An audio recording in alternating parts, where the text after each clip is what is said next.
ACR and ANZ SEBI. We are on the dais and we have distinguished senior most people from the CII, like Mr. Rajiv Talwar, welcome here, member Mrs. Veda Gowda also, Secretary Logistics and also welcome will be here, member IT. So, sir, this morning we have our representatives from all over the country and people from all sectors of life. 49% in 2019 to 90.32% in the UN Global Survey on Digital and Sustainable Trade Facilitation. Also, India had implemented all the 72% of the reforms under Category A of Trade Facilitation Agreement in 2017, and the remaining reforms under Category B were completed in October 2021 ahead of the deadline of February 22. The policy interventions under your guidance have been driving force behind the implementation of reforms like initiation of faceless assessment, creating a paperless trading ecosystem, single window clearance, introduction of RFID container tracking system, reduction of logistic cost, amongst many others, all of which are aimed at making trade facilitation more seamless. Going forward, we are sure that more measures will be taken and are being undertaken to further reduce logistic cost. CII has been supporting the government in the implementation of the reforms in trade facilitation in numerous ways. We have been working on getting awareness on TFA reforms and inviting feedback from the stakeholders for submission to relevant authorities. As part of this, we have organized a series of focused conferences on TFA at pan-India level to continue awareness as well as invite feedback from stakeholders. We continue to engage with government for sharing the feedback from users and strengthening the implementation of reforms. As part of this, we have organized a series of focused conferences at pan-India level to create awareness. And today's conference will enable us to assess the key trends and developments in the trading ecosystem, deliberate on the impact and progress of flagship government initiatives, discuss the key reform agenda in the domain of trade facilitation by various stakeholders, and highlight the best practices in this sphere. Sir, a report on trade facilitation information related to exports and imports cutting across ministries and departments available in a timely manner. Several platforms for trade-related procedures under CBIC, such as IceGate 2.0 and SWIFT, should also be onboarded onto this platform. Further, this unified platform may be interlinked with the national single window system. And second, only the faceless assessment scheme, which was launched as one of the pillars of the CBIC flagship Turant Customs program to enhance transparency in the clearance procedure by prompting anonymity, is a welcome move.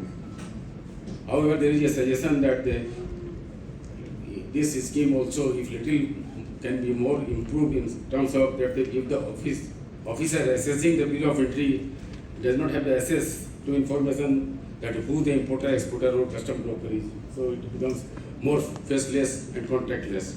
That is, anonymity in completion should be maintained. Further, the timelines could be fixed for assessing officers to clear the bill of entry, and the same should be strictly adhered to. There are a few more suggestions, sir, which will send to your office, and during the interaction, some members may take it up.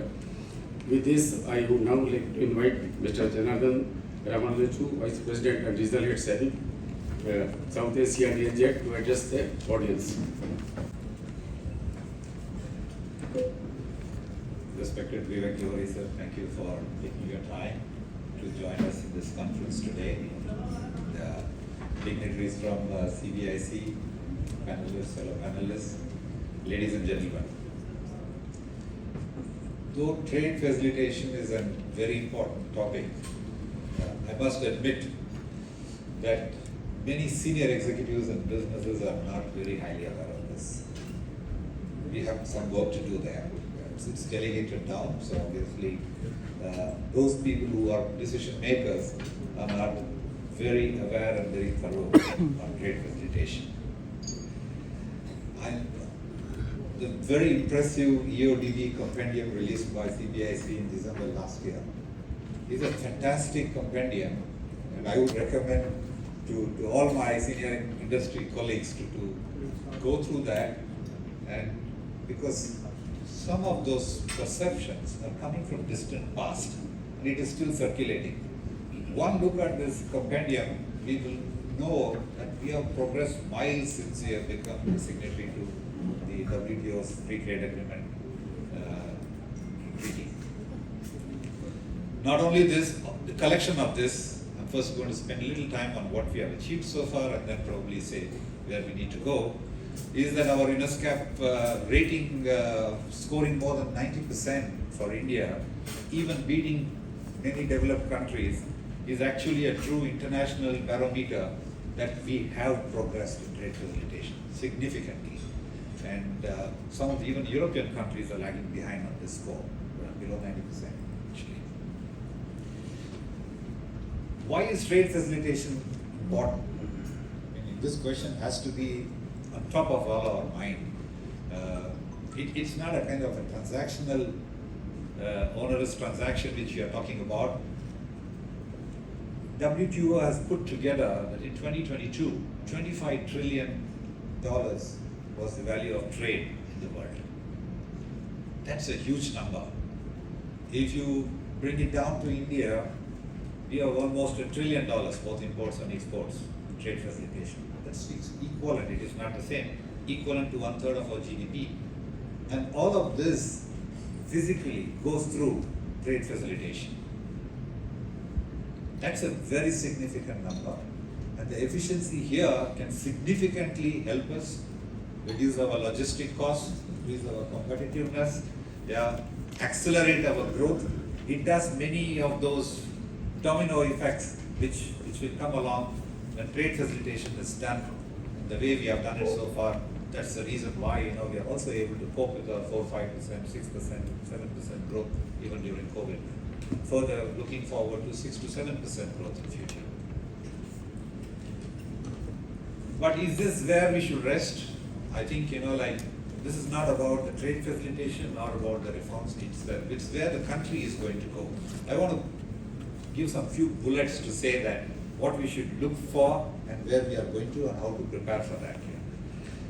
First of all, how important is this is very clearly signified that the National Committee for Trade Facilitation is headed by senior most cabinet secretary of the country and steered by Revenue Secretary and Commerce Secretary.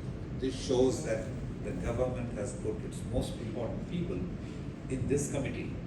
Of course, this is a part of the requirement in general as a committee needs to exist as per the Trade Facilitation Agreement.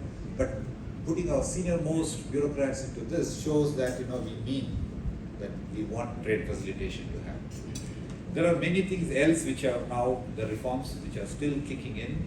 Our RODTAP, nothing is enough, but still it is something which facilitates our exporters to take off the burden of domestic taxes on exports, and that should encourage more and more exports in future. And that means we need increased trade facilitation for this to happen smoothly. The country itself has an ambition to reach 25% manufacturing component of GDP from 15%.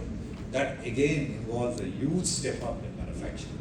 And that would mean not just exports, imports, but domestic consumption too. It's all around. The PLI schemes are very specifically targeted on increasing manufacturing capacity in the country, which will foster exports. So the PLI, after effects of PLI, is that we should look forward to a kind of a leapfrogging in exports in many of those sectors which PLI has been initiated. Most of them are on construction, some of them have started actually, and we should expect in the next 2-3 years there should be a quantum jump in our exports which come directly from PLI. Of course, our direct export targets of 1 trillion by 2030, which is nearly doubling, a little more than double. That would mean, we have to be prepared to double whatever we are doing now. What we are doing now has been achieved over many years, but double in the next 5 to 7 years. And that's a very big ambition. And we need to get ready for that through trade facilitation. Is that all? I think India is now negotiating big trade agreements with European Union, Gulf Cooperation Council, UK. There are many, and all of this will open up trade opportunities. Exports, primarily, of course, for our Indian goods goods and services, but also will lead to imports targeting from these countries. So those would mean that there is going to be a step up through the customs, to the ports, through our logistic value chain. I do not have to say that huge amount of infrastructure money which we are spending in our ports, airports, tunnel, container depots, multimodal integrated transports, freight corridors, all of this actually will go towards reducing our logistic cost, which is one of the key goals of trade facilitation. And India has one of the highest logistic costs in the world. And to remain competitive or to become more competitive, we need to target every element of the logistic cost. And trade facilitation is a major component which helps us. We have reached some good milestone, and I do not want to skip, sir, the AEO status for faster validation. I think this is also to encourage people to get kind of pre-qualified, pre-certified, pre-branded, to do things more faster. So I think all of this will take us to kind of doubling ourselves in 7 years' time, what we achieved in the last many decades. So the challenge for us in front of us is pretty huge, but we can achieve it. And we are advanced countries. For all of you, those who know, Singapore is ranked number 1 or 2 in the world on ease of doing business, and they have a weekly rate, forex rate fixed. Because it's a little more stable.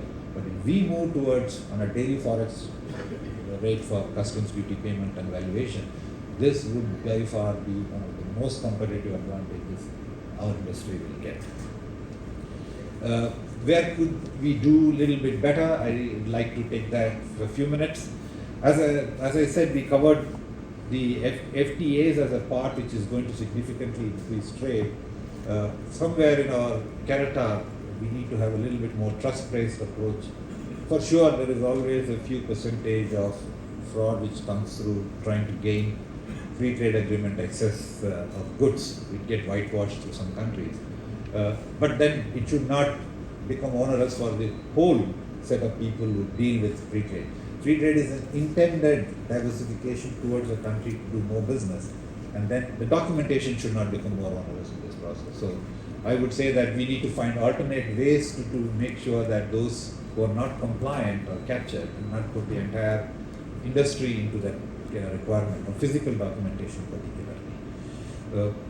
The next one is, of course, as we step up and speed up, the ICE gate and the GST inter-transmission needs to be a little bit faster, because people become more efficient, because for a direct port delivery, we could sell the product in the next 1 hour, but the credits are not getting transferred, and it's putting red flags all over into GST systems, which has a consequence subsequently keeping many of us busy. So this is something which is ideal, because in a fast moving world these days, you deal almost as soon as it gets out of the port, you could transact the product, and the systems and the credits need to get transferred fast enough to make sure that this doesn't create alarms all over the systems. The post-clearance audits is something, which occupies management time. The 5-year premise-based audits puts a lot of management efforts into proving that we were compliant. In the current context, there are multiple government digital sources where we are filing data. So there could be alternate ways to evaluate that the post-premise-based post-customs audit can be reduced in terms of seeking data, can be reduced in terms of efforts needed. Because I personally believe from industry, if the management and the top decision makers are busy with handling past, be it litigation, be it audits, they are not able to focus on the growth, which we need to relieve them there. And that's something, like I would say that we need to look at how we can make it less onerous as a premise-based audit. The other one is not directly CBI FIFA, but I think this is an issue which the country needs to deal with. The EOUs and the SEZs are treated differently under the GST law, and most EOUs are now preferring to import rather than buy domestically what they can, because Mr. Rajiv Tadwar, Path Chairman, CBIC, Dr. John Joseph, my colleague, senior colleague, Sanjay Budria, Mr. Janardhan Ramajlu, Dhanasri, Madam DDG, CII, and Mr. Dennis, who has been running around for this conference. and officials from worldwide, distinguished panelists of the session, senior official from CBIC, industry members, invitees. Whole entire topic clear of CBIC is there, particularly customs. I think that shows how they want to reform. Already lot of reform have been done. Further, they want to know our feedback and they take it to the best way. See, we have lot of improvement because there are several, not only customs, there are several ports there, DJT is there, so many agencies there, partner government agencies there. Sir, according to Government of India now, India expect 32 trillion USD economy by 2047, India 100. And also they feel it will be about 6 to 8 trillion exports, including services and merchandise. So I think this today's conference will discuss the ways and means our infrastructure, our further top reforms. I think there should not be any manual contact because that such volume will be handled. Of course, we have tried 25 years. I think we cannot, and this is the base we have to start. Think about that. Actually, this conference, we will collect lot of inputs and go to CBIC again with our inputs because all these sessions we get lot of inputs and they are willing to understand what best.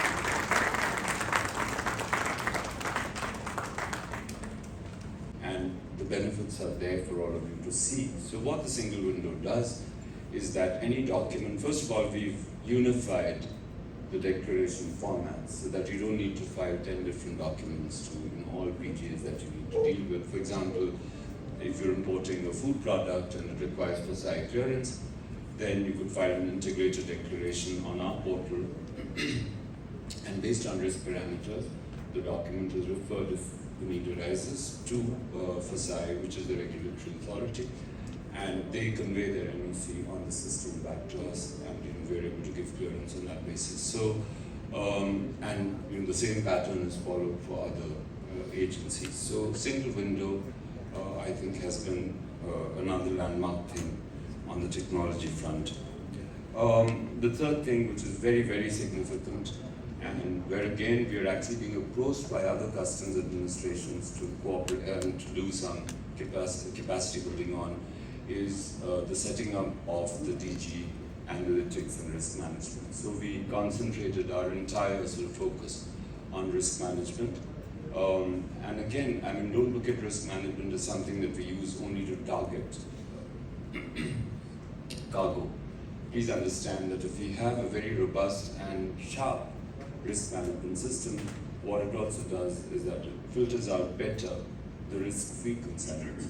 And so the facilitation levels automatically go up if you have a very robust risk management system. So we've been using a lot of technology, and I may not be able to divulge, or I may not know the exact names of many of the software and technology that we're using, but very broadly, we're using big data, we're using AI, ML, these have become household words now. We're using some language, some software that crawls language, and it's able to read descriptions, it's able to cull out information from there.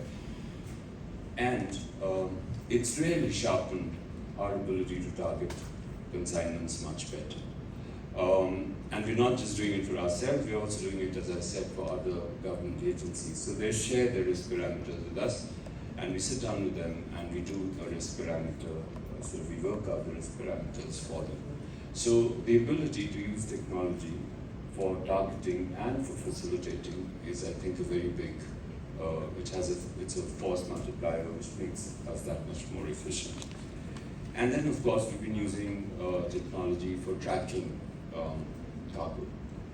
So we have ECTS, which is the electronic cargo tracking system, which we're using in mainly, for transit cargo that's moving, between our ports and landlocked countries like Nepal, Bhutan, etc.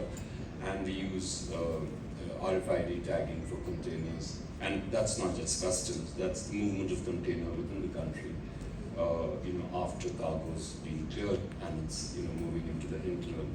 So every time it crosses a toll barrier and, there's a scanner, it's able to read the RFID information.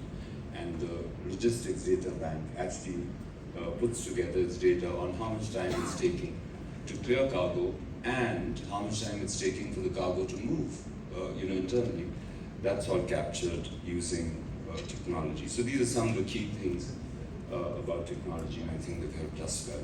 The third very important thing, and this is not part of TF, but we use TF as an opportunity to develop on it, is infra.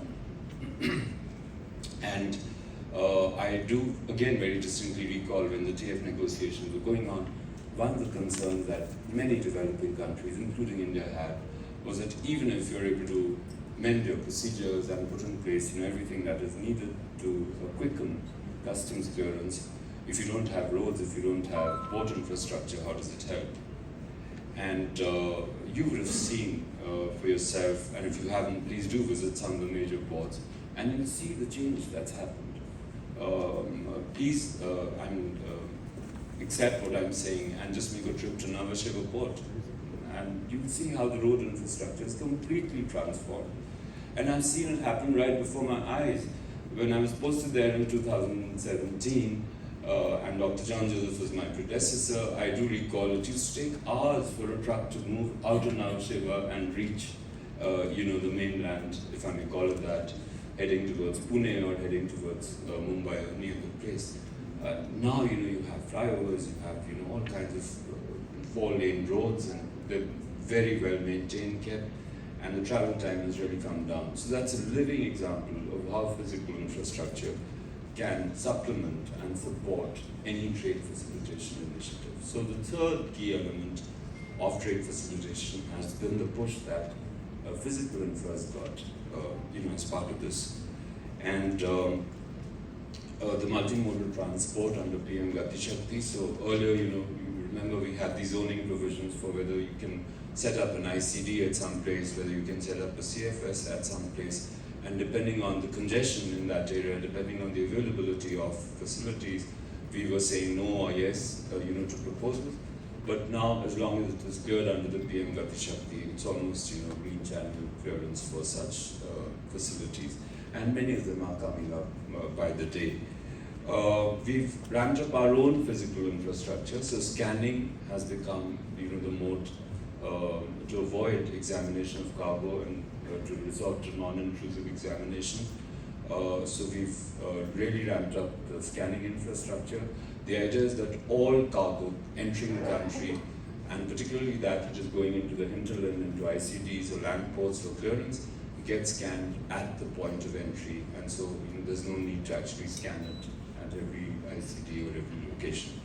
So we are setting up a rail scanner at Navasheva, which is one of the gateway ports, another one at Mundra, and you already have scanners for scanning containers that are mounted on trucks.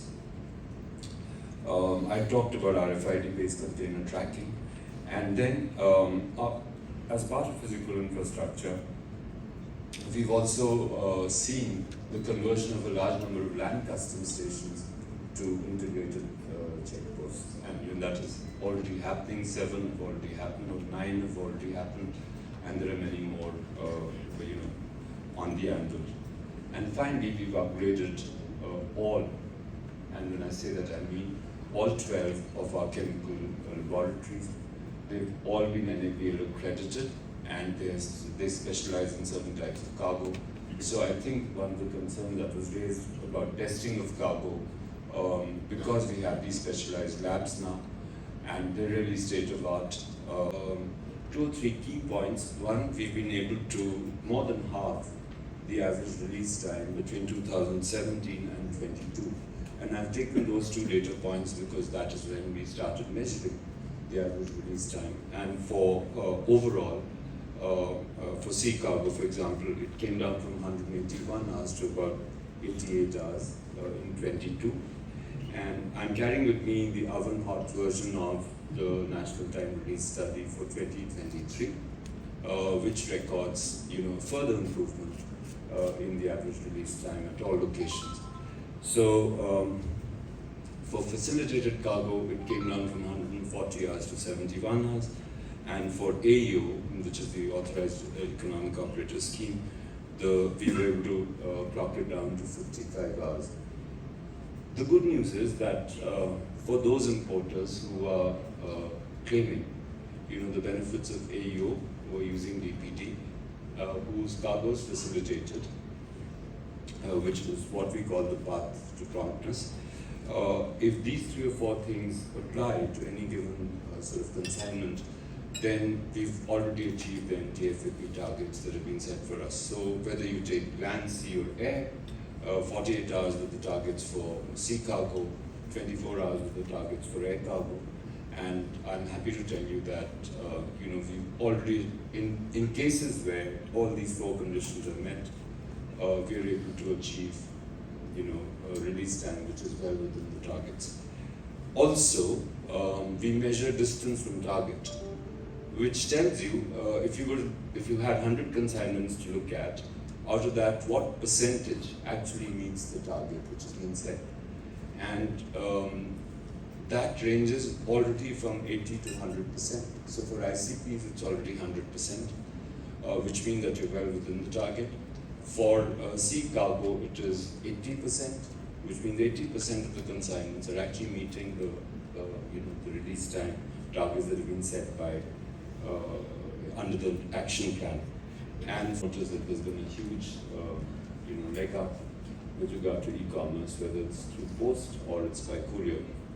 And we've taken some measures, baby steps, but we are beginning to look at these things in much greater detail. So we did a carve out for jewelry exports, and through e-commerce, through the expedited shipment mode. And we brought out a circular, and hopefully that is being used. I've not been able to track how many users and to what extent it's helping the trade, but that's one of the things we've done.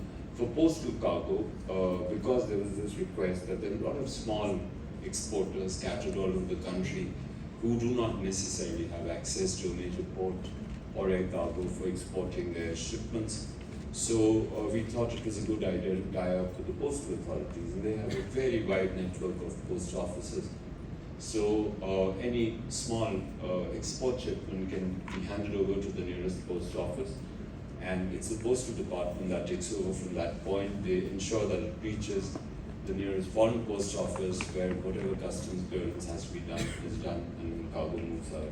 So that is another thing that's already happened. It's an automated process, and we're about to scale it up. So that's the other thing which has happened. So these are things which are different from what we've been doing on trade facilitation. And thirdly, we focused majorly on land.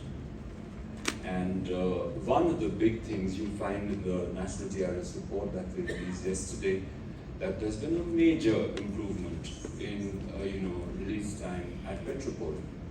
And many of you who deal with exports to Bangladesh or imports from Bangladesh would recall that there were huge build-ups at Petropol, partly because of poor infrastructure, partly because of the processing time, etc., that we were taking.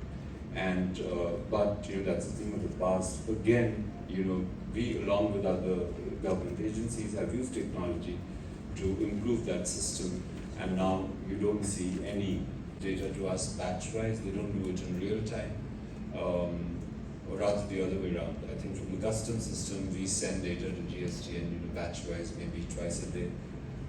But I'm happy to see to look into this and work on it. Expanding the scope of AU to MSMEs, we've already done it. AU is an open program. It does not distinguish between MSMEs and others.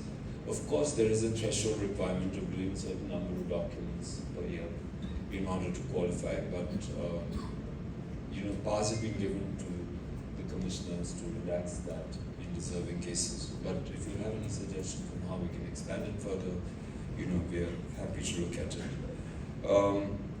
Duty payments not reflected on the system. I thought that was a problem linked with ECM, and it's settled down now. But if it persists, do let me know. We go back to it and have a look. So I'm really glad that you've come up with a vision document for what needs to be done in TF beyond this point, because we're also looking for ideas, and this will really help us, with putting together our work on the future of TF. And finally, I wanted to tell Mr. Ramachandran that I've been saying at every forum, and those of you who've been listening to me would have realized that I keep saying that TF needs to trickle down in government and it needs to trickle up in the private sector. Because I find when I speak to CEOs and I speak to senior management of companies, they're just not aware. Perhaps it doesn't interest them, I don't know. It's not the most interesting and most exciting topic to discuss, but I do find there is a certain information gap at the senior management level in the private sector. When I talk to people in the corporate world, they're very surprised. Oh, really? Is this what you've accomplished? Because they have this, they're living in some sort of a time warp with regard to customs. We're not so bad after all. We've improved, we've moved on. So that's the last point I want to make. Thank you very much. Sir, hearing you is like music to ears. And when you started, you said that sometimes the industry is not able to match your speed. And we do realize that from our side, whatever needs to be done, we'll definitely scale it up. If I can summarize this in one word, that you are receptive, responsive, and positive. The way you responded to all the questions, I think whatever points were raised, you responded to each one of them, and whatever was possible to be announced now and others on board. Thank you so much, sir, for your deliberations, and we are very sure that with you and your senior colleagues here, with all the positive approach, you will definitely be the global leader, which is not too far, sir. And with your kind permission, sir, if I can open into the house for a few questions, kindly introduce yourself and please be very, very brief. Thank you. Would like to. Tier 2, you get your credit within 30 to 45 days. Can RODTAP be simplified, sir? You still have to apply, get a script, if you are not an importer, set in the market. Is government thinking of, can it be done as something like a drawback where you just get the credit? Wanted to know your views on that. Thank you. So first on the AUMRA, we are talking to the US, and I think it's a pretty advanced stage, the discussions. The advantage would be that entities that are recognized, as I said, as AUs in India, would also be entitled to avail of the benefits of the AU program that the US has. So it would mean things like expedited clearance. I don't think there are any pecuniary benefits that the US Customs offers, but I'll check on that. And likewise, whatever bouquet of benefits we offer to our own AUs, all US entities that are recognized as AUs will be entitled to them when they operate in India. So that is the benefit of doing an AU-MRA. On the RODTAP thing, I think we'll have to work more closely with DGFT. If you can be more specific about what are the specific pain points in the RODTAP scheme, we can revisit and have a look at what needs to change there. Okay, I take that on. Good morning. And I have two quick questions, and that's actually more for the industry association's representatives here. Chairman sir spoke about increase in the advance filing of bill of entries, and we see that in case of seaports there's about 75% advance filing. We do to increase the pre-arrival processing at land ports. Thanks. In developing trade facilitation, everybody in the house are well aware of it. So, but there are certain rules and regulations which are age old, and we try to time to time bring them to your notice. Out of which is one, cost recovery charges for the logistic provider. This is one. Secondly, there are charges which are double charges. Like we have to do insurance for the cargo which are remained at all the CFS and ICB. We have to do the insurance for the cargo because I personally have never thought of that cargo can go now next day. So this was happened because of the digitalization and the Suvidha portal with the in coordination with CII. I must congratulate each and everybody who has made this happen because I personally have never thought of that it will happen in my lifetime. So I just request to give a round of applause for that. Rajiv, would you like to respond?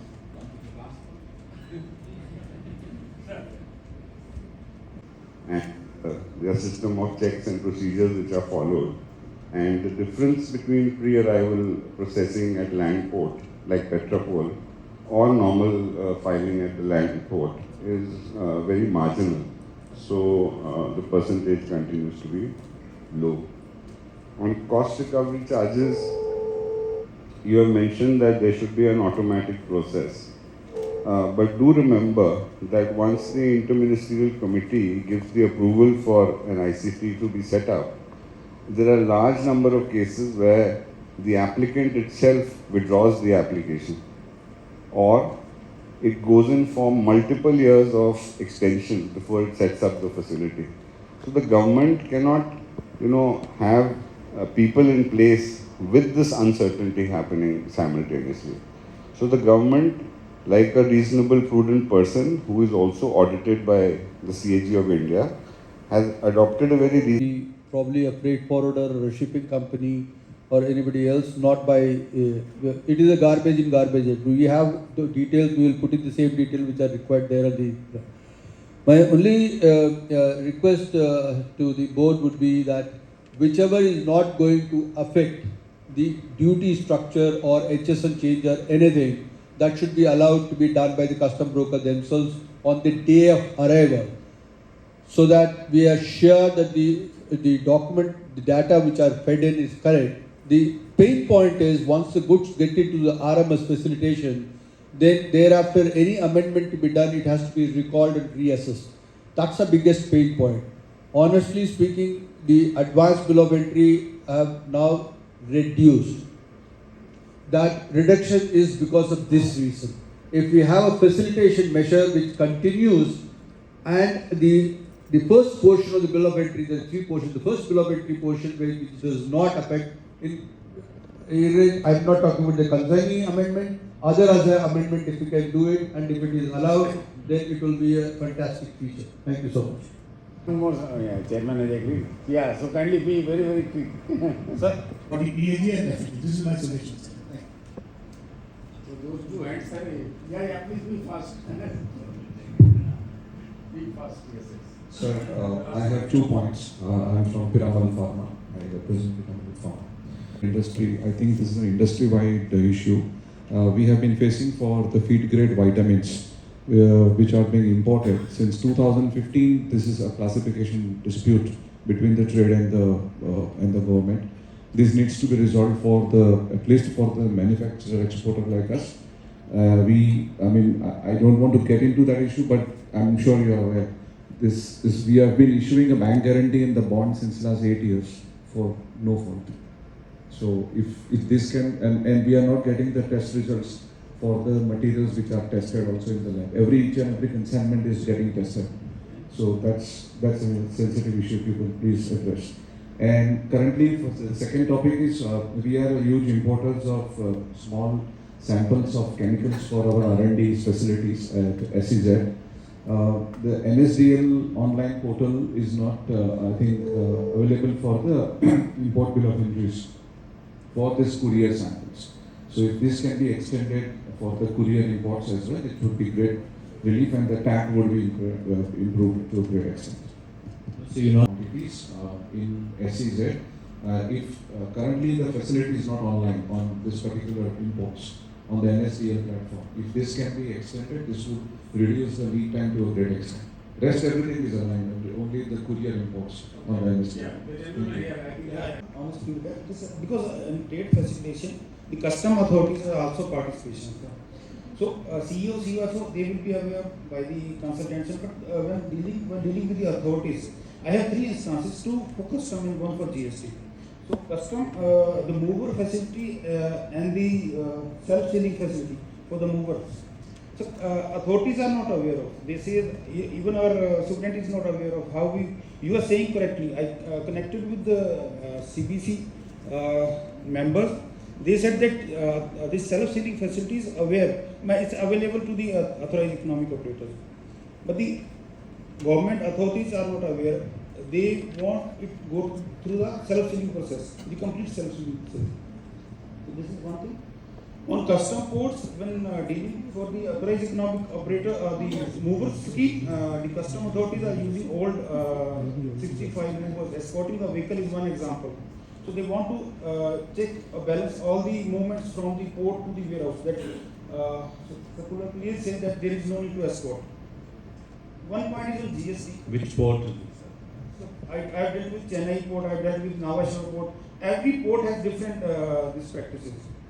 So this is not, I think this needs to be streamlined on given. The third point is on GST. So GST, if you say, I can. So Tamil Nadu state has given a circular on bill to ship to. We approached High Court and we won the case. That was that the department has overlooked the provisions. Now they are coming up with a circular on bill to ship to, which through they expect that the bill ship to party should be, if they are registered, they have to provide the address. See, if I have to purchase window for my home and I am a trader also having a GST number, the authority expects that the house should be added in the GST certificate for a ship to party. So they are looking the ship to party as that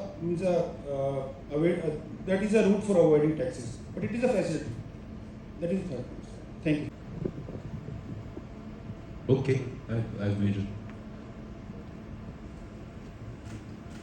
Yes, sir, please. No, these are suggestions which I'll have to go back and look at. R&D samples imported into SEZ by courier. I've made a note. Nutraceutical assessments. Regarding this AU, the scheme you said is in advanced talks with the US for allowing AUs to expedite these clearances. If you can throw some light on that.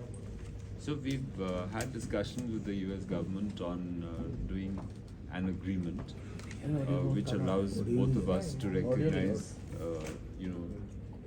the respective AUs of the counterparty and to give them the benefits that we give to our AU programs. So there's a process that involves in which, we visit the other country, we evaluate their AU programs, and we make sure that, the features that are there for accrediting an entity as an AU are strong enough to make the entity risk-free.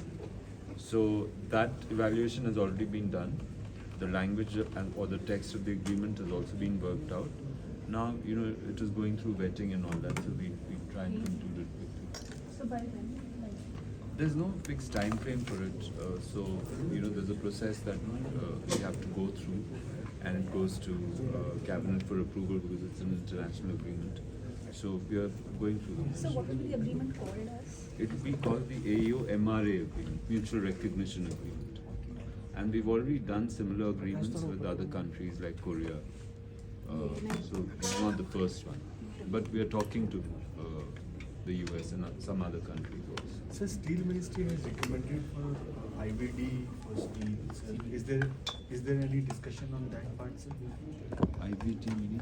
Countervailing Or duties CVD. on some stainless steel products. Yes, so coming that from China. recommendation has come from DGTR. It's still under examination. We haven't taken a final. Okay, and sir, the GST Council meeting is scheduled to happen on 11th July. This is about customs. So, Yes. any expected agenda that is coming? No, the agenda has not been firmed up yet. But two things that I can mention is whatever discussions have taken place in the Fitment Committee, those will be placed before the council, and also issues that have been discussed by the law committee. So has the Law and Fitment Committee been able to look in the issue of online gaming? It's been on agenda pending for long. That is not either before the law or the Fitment Committee. That is a GM report which the council has to discuss. Okay. In terms of the investigation wing of CBIC also looking into certain insurance companies on tax evasion. Is there any update on that since your last discussion? I don't have the final numbers. It's an ongoing discussion because this is about using fake ITC, Right. or using input tax credit which has come from bogus firms or fake firms. So as we do the investigation, typically what happens is, these are layered transactions. There are 3 or 4 entities, layers of entities that are involved, and at each stage, the number of entities that need to be verified goes up. So that investigation is going on. With some, it has been concluded in the sense that we've been able to arrive at some number to estimate how much ITC was passed on in this manner. For others, it is still going on. So, Sir, you are doing a drive against fake registration of companies. What's the progress on that, sir? And some more guidelines are also. there are a certain number of entities that were identified based on risk. Which have already about 60,000 such entities were identified by GST and based on risk, and those lists have already been circulated to the field formations. And the purpose is that both the central and the state GST authorities would do a physical verification of these entities to make sure that they actually exist and they're there on the ground. So that verification process is going on.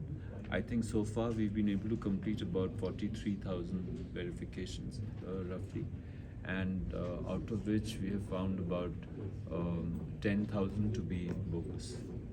10,000 to be. Yes. Registration. Any special, after any special attention being given to the claims by small businesses, saying that they do not have a place of doing business. Sometimes they work shared places of work. So, is there any special? See, shared places of work is all right, but they have to have a place of business under the GST law, and they have to have that physical existence. If it's a shared place of work, there will be a proper contract to support that. And so we are verifying those documents. And if we find that the documents are in order, it's all right. Otherwise, we treat them as. So we have already increased the scrutiny based on this fake GST registration. But any more measure that the department is thinking of in the light of such bogus ITC and Those are under discussion. So we are thinking of some other measures, but we'll have to sort of take them through the due process of the law committee and the GST council. Will some of it will be put GST council? Likely to be. Yes. Oh, okay. So, of the 10,000 bogus registration that has been detected, how much would be the amount of fake ITC involved in that? I don't remember the exact number now, but I think it'd be close to about 15,000 crore. 15,000. It's including this Noida case? No, that's a separate exercise. That's a separate exercise. So 15,000.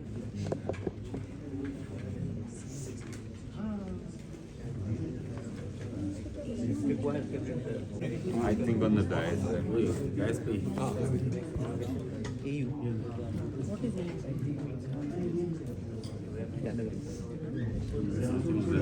Authorized economic operators. AU. Authorized economic operators. Okay, how's that AU? EU.